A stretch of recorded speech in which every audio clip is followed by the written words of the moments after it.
In this video, I'm going to show you how to use Perplexity AI to find the pros and cons of any topic with detailed citations. I'll start by heading to the Perplexity homepage and clicking on the search bar. I'm typing in a specific prompt asking for the pros and cons of generative AI in the professional digital art industry, specifically requesting information on ethics and legal rulings.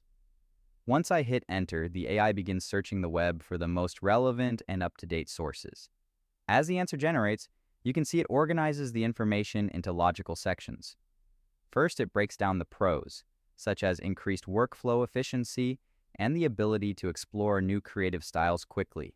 Then, I'll scroll down to see the cons and professional risks, which include things like market saturation and potential job displacement for junior artists.